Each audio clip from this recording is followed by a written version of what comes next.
What's going on, Pacer Nation? Welcome to another episode of Pacing the Floor, where we, of course, talk about your winning Indiana Pacers. Whew, been a minute. You know what? They get a congratulations for finally getting off the damn losing train. All right, let's talk about these stats real quick like we always do. Pacers get a win, 132 to 123 over the Chicago Bulls in Chi-Town. Tyrese Halliburton led all Pacers with 23 points. He was 9 of 17, 5 of 9 from 3. Pretty good. +5. Wow. 4 rebounds, 8 assists, 2 steals. Siakam, 21 points, back in the 20s again. Thank you. 7 of 15, 3 of 5 from 3. 4 of 4 from the free throw line. -1. 7 rebounds, 2 assists. Mathurin, 19, 7 of 15. Hit his three-pointer. 4 or 5 from the free throw line, +9. 7 rebounds, 4 assists, and 2 steals. Turner, 15, 6 of 10, 3 of 5 from 3. Bam only had 9 points going in the fourth quarter. I was about to be mad as hell he didn't get double digits. But he did. And he was +9. 7 rebounds, 4 assists, 2 steals, 2 blocks. Nembhard chipped in with 8. His minutes up to 21 now. So he's getting close to full-time minutes. He had 6 rebounds, 4 assists. He was +4.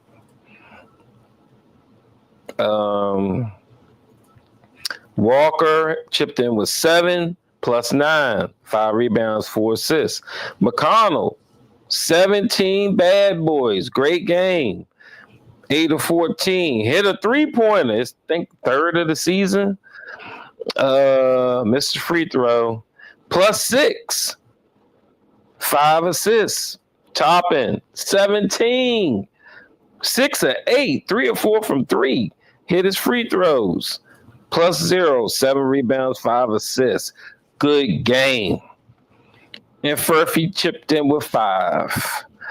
Let's see who killed us for the Bulls. Oh, yeah, Zach LaVine, of course. 32 points. And, I mean, you just got to lock it in that it doesn't matter who we play. The star of that team is going to go off. So you betting, always bet for the star of the opponent team to go off because it's going to happen. We play Charlotte next. We'll talk about it, but Brandon Miller, I think his name Brandon Miller, and LaMelo Ball, if they're playing, they're probably going to go off. So that's just how it's been. So I knew Zach LaVine was going to go off. I thought Vucevic was going to get more. He only had 13. And White, I knew he'd probably get around what he got, 19. That's about it that killed us. But let's go over these team stats real quick. Pacers shot 56.5%. Pretty good. 52 of 92. Bulls shot 47.4%. 46 of 97. Pacers shot 62.1% from 3-point range. That's gotta be a season high. That's gotta be. 18 of 29 of them bad boys. We was hitting them threes. So was the Bulls, too, though. Bulls shot 42%, 21 of 50. They jacked up 50 of them bad boys and made 21. Wow. Man, that's a lot of threes, man. Free throws. Pacers shot 83.3%, 10 to 12. And so did the Bulls, 83.3%, 10 to 12. Both of them had 33 assists. Pacers had 46 rebounds. Bulls had 38. Pacers had 7 offensive rebounds. Bulls had 8. Pacers had 9 steals. Bulls had 8. Pacers had 4 blocks. Bulls had 6. Pacers had, both of them had 12 turnovers. Pacers and the Bulls. That's it for the stats. All right. Go Pacer notes.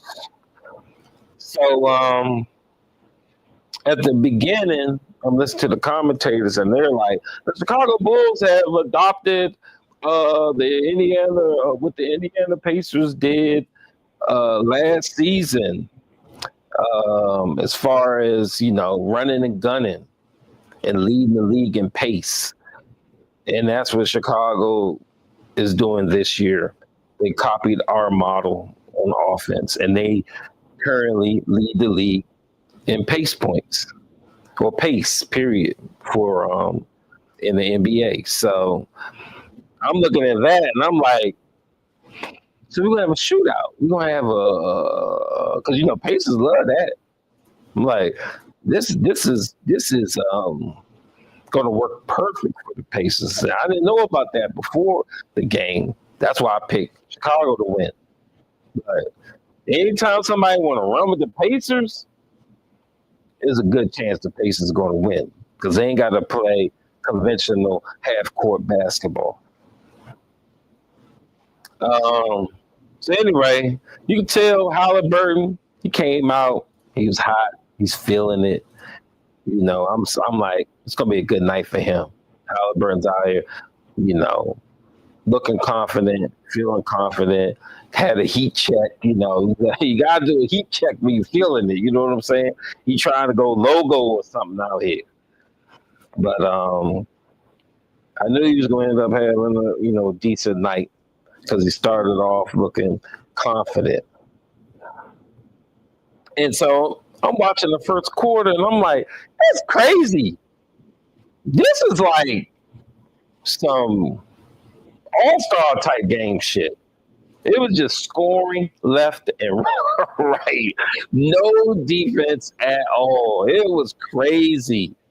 I'm seeing all these 3-pointers being shot, especially by the Bulls. That's why they had 50 3-point attempts. In that first quarter, they had so many wide open threes. They hit like 9 in a quarter. And they were just going off, cranking threes. And I was like, damn, they do look like us. This is going to be a goddamn shootout. I'm thinking it's going to be like when we play the Hawks and shit, and the score is like 155 to 151. You know what I mean? So, but at the end of the first, Bulls were up by 3, 30 to 27. So, pretty decent quarter offensively for both teams. Defensively, not that much. Hold on. After one, it was 31-35 after one. It was 30 to 27, and then I was saying that the quarter wasn't even over yet. But when the quarter ended, it was 31-35. Bulls had the lead after one quarter. Great offense output, like I was saying, shitty defense. It's a problem where why the Pacers can't be good on both ends. Can we just play a game where offensively and defensively we're doing the daggone thing? We haven't had a complete game like that all season. It's either one or the other. Like what? Last game, we held the team to 99 points. But couldn't score shit. Now we out here scoring 30-something in the quarter, but the other team get 35. Like, You got to be more consistent with an all-around game. Anything in comments? Anything? Hmm? No. Okay. All right. Second quarter, Pacers looking much better in the second. Normally, that's our worst fucking quarter. We are terrible in the second quarter this season. But finally, we come out and we acting like, we have the confidence in us to try to win a game. And it's hard to see that sometimes. It's hard to see that. We got a lot of great first quarters and then stink it up in the second. It's just hard to look at 1.5 losing. But not this time. This time, we're winning in the second. At one point, we were on a run. They had to call a timeout. Normally, we don't want to call a timeout. We're up 56-44. They call a timeout. I like seeing shit like that. Like, finally, we're the aggressors. And Miles Turner said something about that after the game. Where he said, we sit around and wait for people to punch us in the mouth before we respond. We need to punch people in the mouth. And I agree. Don't sit around waiting for some shit to happen. You start the shit. That's what you do. So anyway, Pacers ended up having the best second quarter of the season. I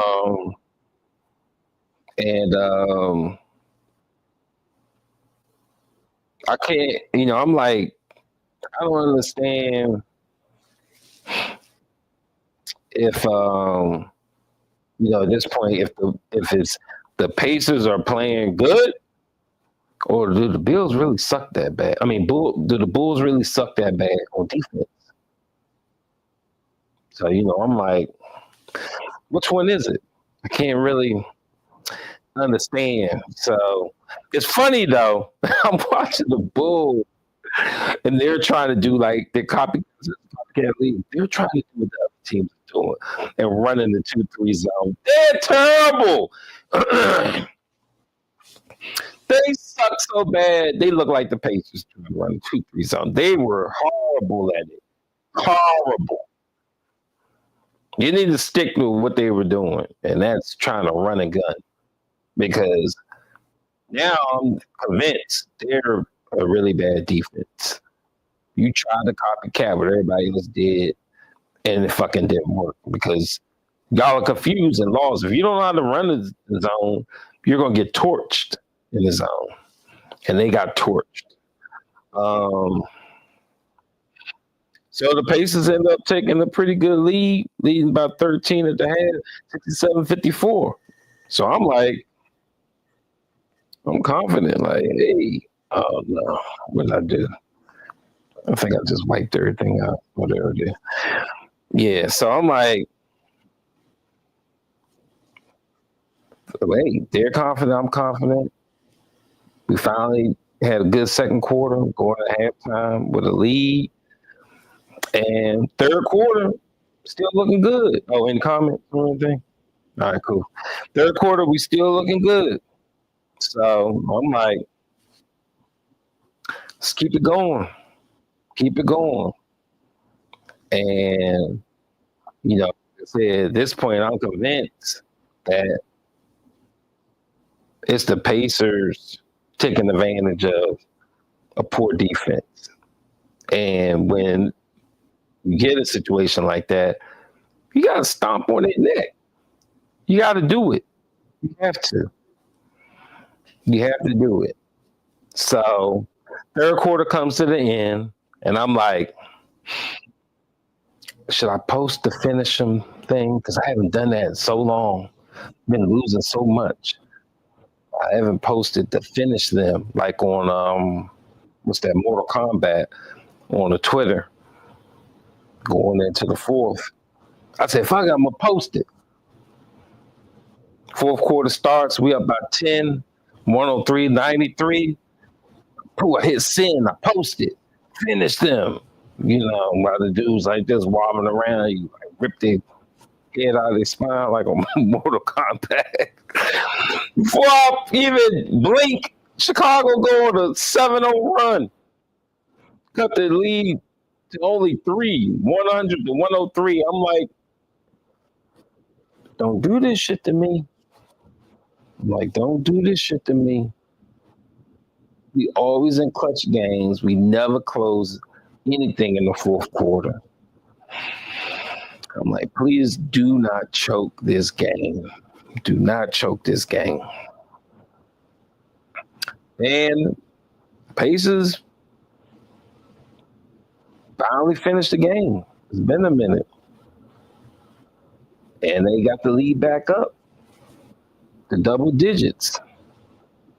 And I'm like, whew, finally, they did something. And we ended up breaking an 8-game road losing streak and 4-game straight and losing streak on the road in Chicago. So I'm like, finally we get a dub. It's been a minute. I think our first dub of December. And December's a hard month. Trust me when I tell you. But anyway, I wanted to give a shout out to TJ McConnell, man. This dude, he had the willpower to say, we're not losing this fucking game. He literally was on some Energizer Bunny shit. He was out there hustling, stealing the ball, just a fucking pain in the ass to the other team. And I think that ignited the team. So when I see shit like on Twitter, somebody posted that a lot of teams are interested in TJ McConnell and Ben Matherin. I'm like, you better not get them too fucking away. You better not do that. Did you say last year you would get rid of TJ?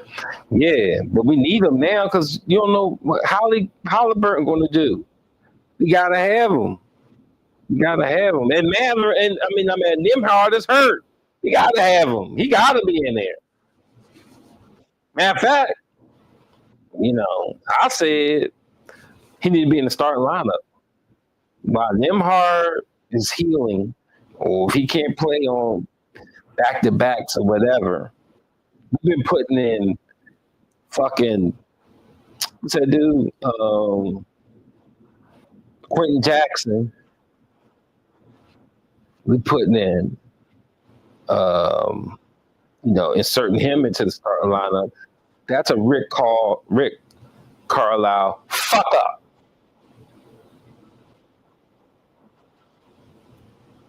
We getting shitted on in the first quarter all the time. We get punched in the mouth all the time with slow ass starts.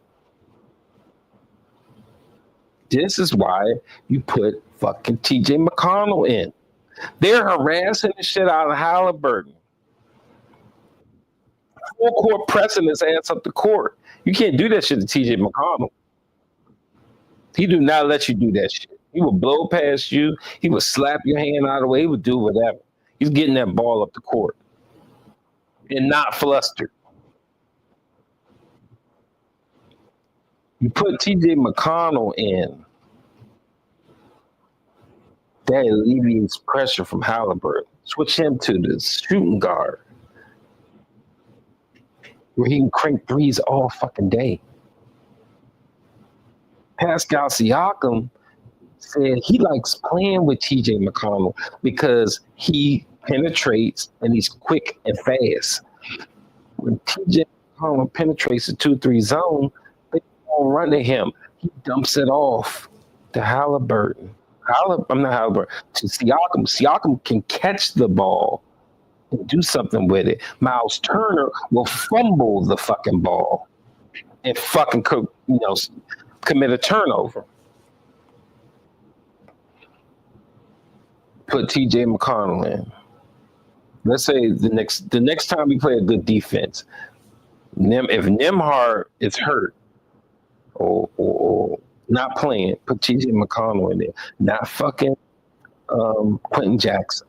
I guarantee you, we come out the gate hot. When your Nimhard is healthy, let him run the point as well against these tough defensive matchups. Halliburton ain't built for this shit yet. He needs to work on that in the off season, learning how to fucking dribble, learning how to not be flustered against a full court press. You are a damn point guard. That shit will help us. This is why Rick Carlisle needs to be fired, because he don't know anything about lineups or substitutions in today's NBA, amongst other things. But anyway, I'll get off on the fire Carlisle speech. There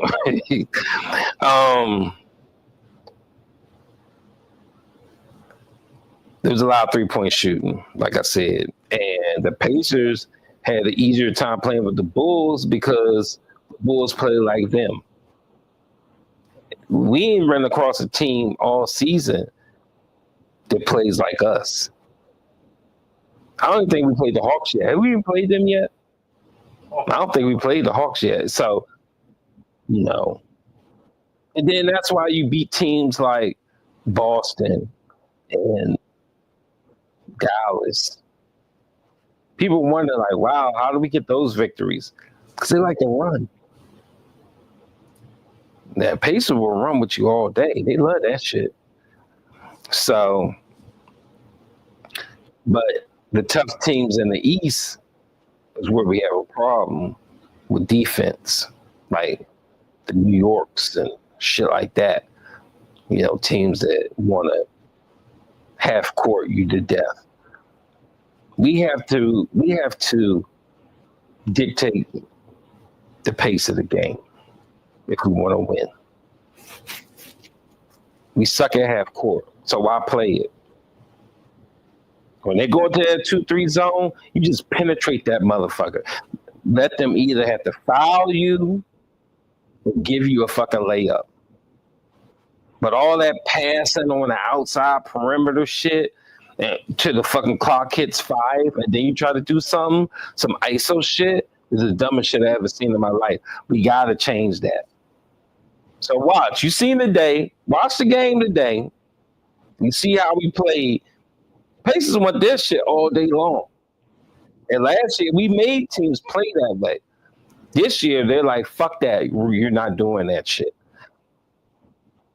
So now we have to be creative. Put TJ McConnell in there. He will fuck that 2-3 zone up. I'm telling you. And we will be back running and gunning again. We're shooting a whole bunch of wide open ass threes.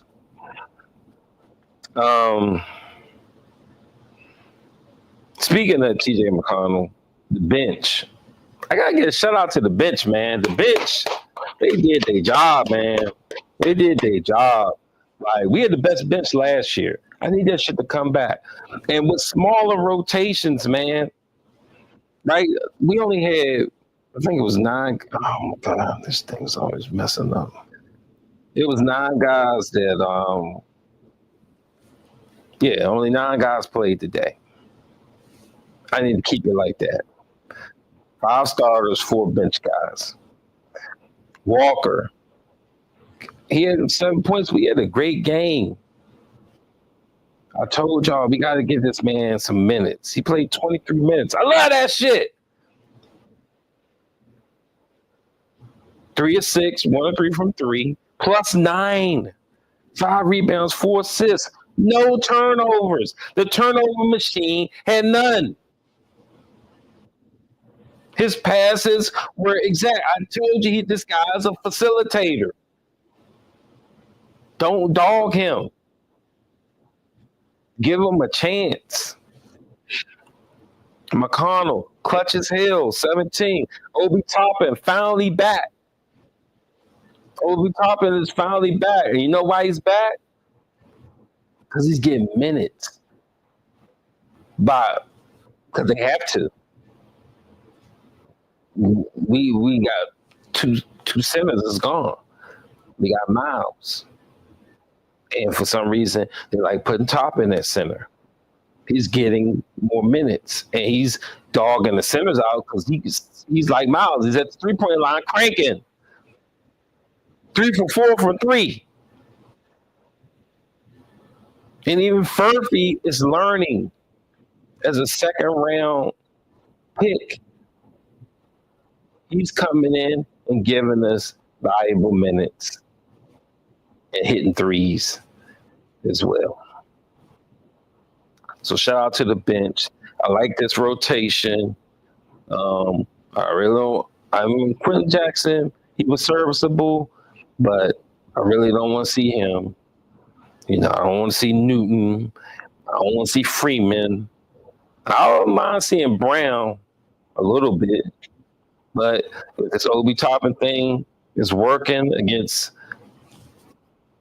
I don't know, smaller teams, maybe. But the Bulls don't have a small team, but they shitty on defense. So Obi Toppin could kill them. But we'll see. For right now, bench is doing what they're supposed to do.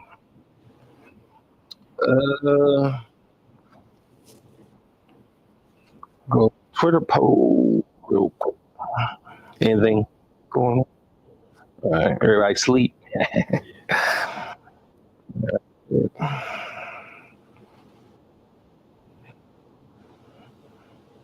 Oh, shout out to Tyrese Halliburton. He has the sixth most assists in Pacers history, just past Travis Best. Whoa. What the hell? Oh, wow.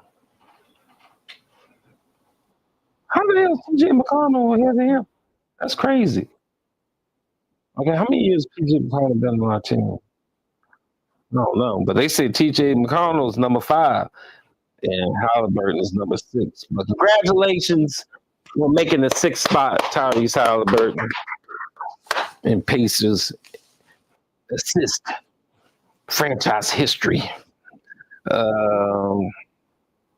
Let's see here. Not too many people voted.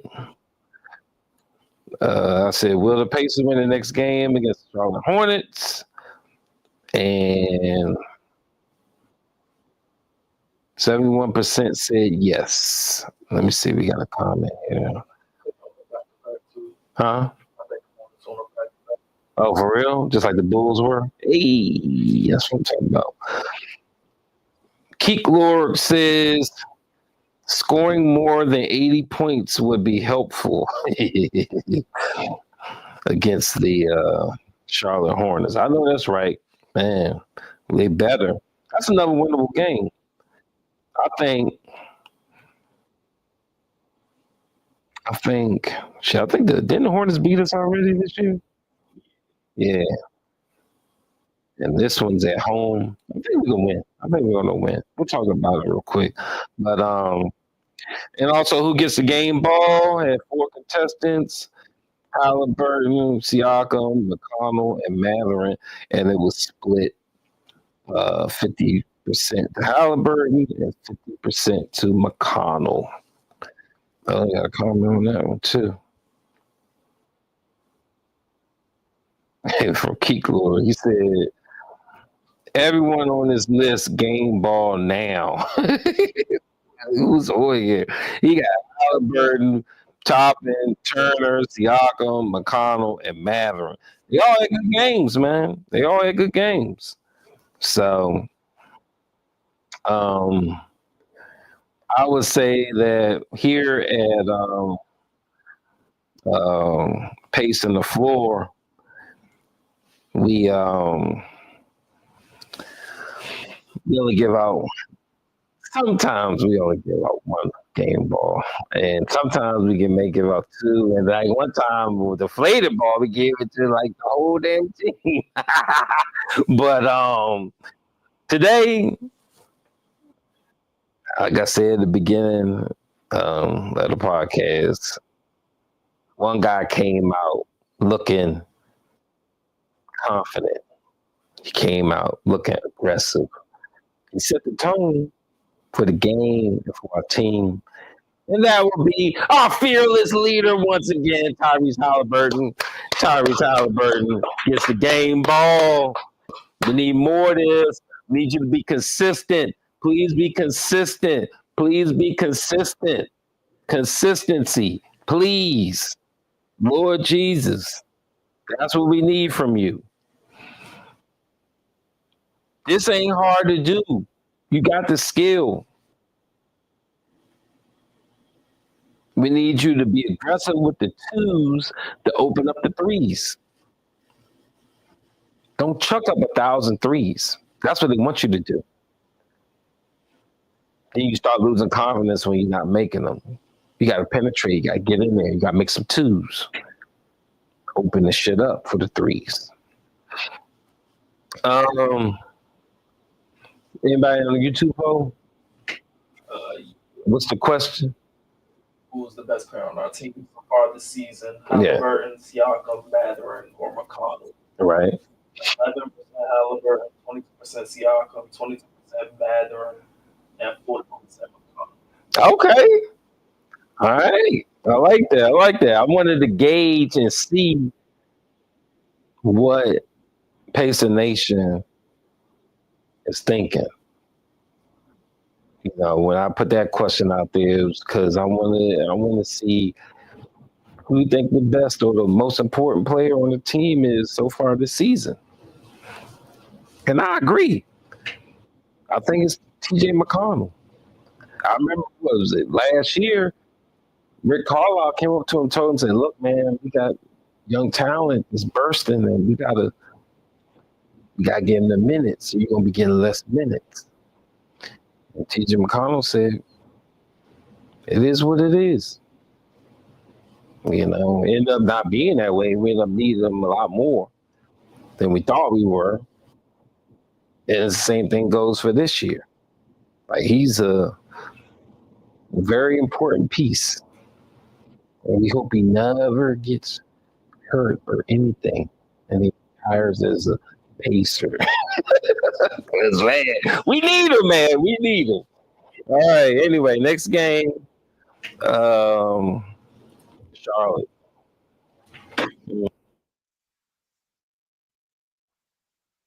Who is Charlotte? Did Charlotte play today? You say on the back to back, so they play. So they played yesterday. Yes, they did. And they got smacked by the New York Knicks in New York. So if the Knicks get smacked, Pacers better smack them. Let's see. Brandon Miller, 26 points. He is going to fucking go off on the Pacers. Fucking chalk that shit up. I mean, put in your parlay 25 or more easily. Whoa. God damn. What kind of lineup is this? Man, nobody played. Who are these people? Was out. Man is out. Bridges is out. Wow. Their starting lineup is full of Josh Green. Who's this dude? T. John Salone. Who are these people? Nick Richards. I know him. Who's this? The series Mitchell. Who are these people? I don't even know these people, man. They're out here. Man, we better win. We better win. Don't want these people that's injured. You stay in. Don't try to be healthy on Sunday. There's some bullshit. Man. You gotta watch out for Curry, though. Curry led the bench. Seth Curry, Steph Curry's brother, 18 points. Come off the bench. You know he cranking them threes. We'll see on Sunday. I can't really like based on these injuries, Pacers. I picked Pacers to win. But we gotta see on Sunday who's healthy. If Ball plays, that makes shit tougher. Their defense ain't really all that though. Um, I think they might try to do like the Bulls did and have a shootout game. None of that half court shit. And if that's the case, definitely picking the Pacers at home. So we will see what happens. Any comments or anything if I close it out? Oh, okay. All right. Appreciate y'all. To another episode, Pacing the Floor. Don't forget, follow us on X at TF_NBA and on Facebook at PT Space Floor. You can also follow me, Pacer Cop, on the X at Pacer_Cop and on Facebook at Pacer Space Cop. And we'll see you on the next one. Peace.